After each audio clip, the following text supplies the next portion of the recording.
To Daily Focus. I hope that your day is off to a great start. My night was extremely short because when you get with friends and you want to catch up, you just don't know how to go to bed. But wow, what a great time we're having here with the Tannises. And we had a great meeting last night. We look forward to another great meeting together tonight. I appreciate you praying. And I hope that this psalm will be an encouragement to you. Psalm 104 is an amazing psalm. I mean, it talks about basically God has everything under control.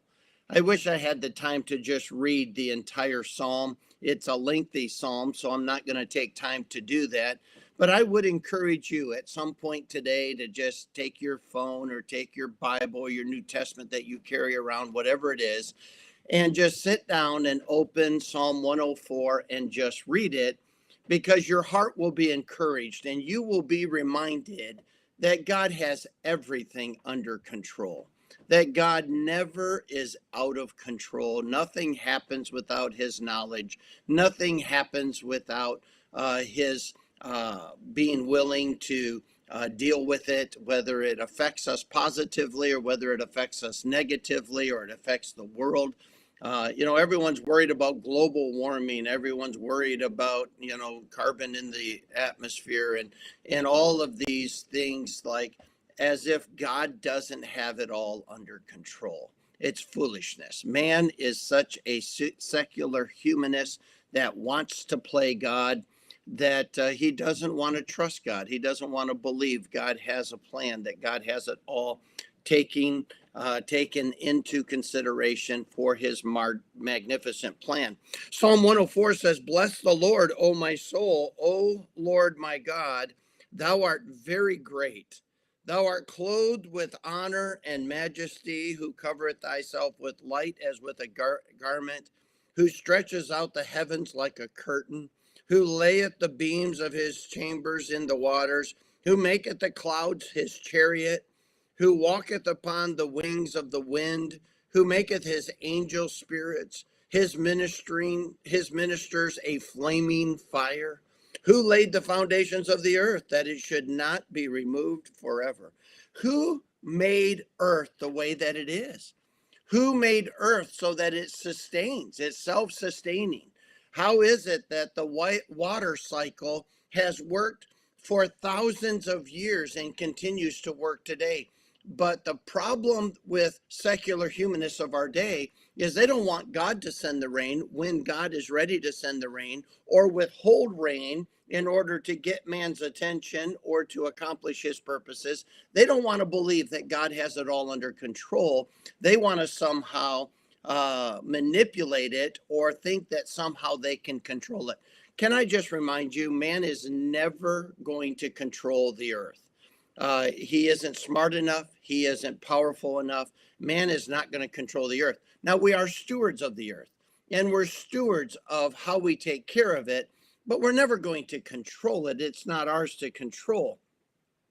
And so the next many, many verses in this chapter is just a reminder that God has everything under control.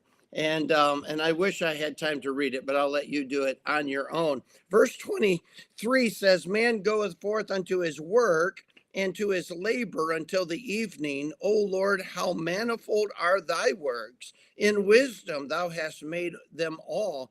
The earth is full of thy riches." In other words, man goes to work, man has a part that he plays, he has a stewardship to accomplish, not only in the life that he's living here on earth, but in the stewardship of the earth as a whole.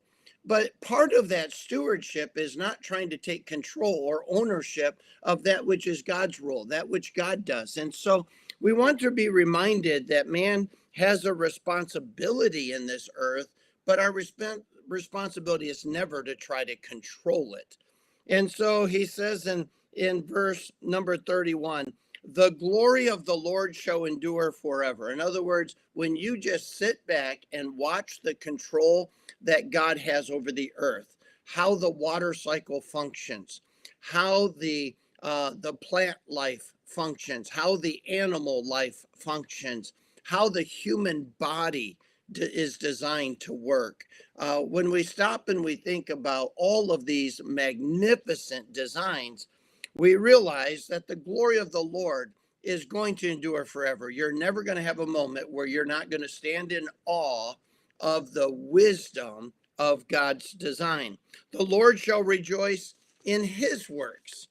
He looketh on the earth, and it trembleth. He touches the hills, and they smoke. I will sing unto the Lord as long as I live. I will sing praise to my God while I have my being. My meditation of him shall be sweet. I will be glad in the Lord. Let the sinners be consumed out of the earth, and let the wicked be no more. Bless thou the Lord, O my soul. Praise ye the Lord. In other words, God, you have all of the wickedness under control. You have every decision of man taken notice of. You are in control. And I'm just going to sit back and I'm going to sing and I'm going to enjoy the reality that my God is big and powerful and in control. And he gives us freedom in our will to choose.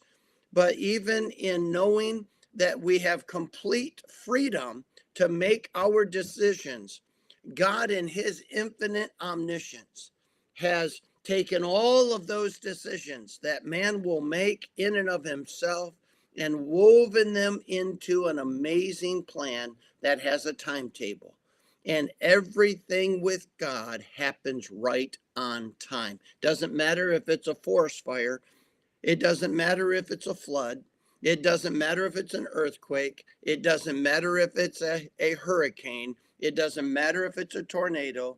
It doesn't matter if it's the beauty of the fall, the magnificence of the mountain range, or the glamour of a beautiful sunset. Our God has it all under control. It doesn't matter what's going on in the world.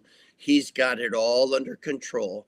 His glory is forever. We can just sit back in awe, realizing that decisions have to be made in our stewardship, but some amazing decisions are made in God's stewardship, the part that he has under control. He's working all things together for good, ultimately for his glory. He glories in his own work. And so if God is glorying in the work that he is doing, we might as well join in praise and singing to a God who is working all things for our good and his glory. May God bless you. I hope you have a great day today. I look forward to seeing you again tomorrow.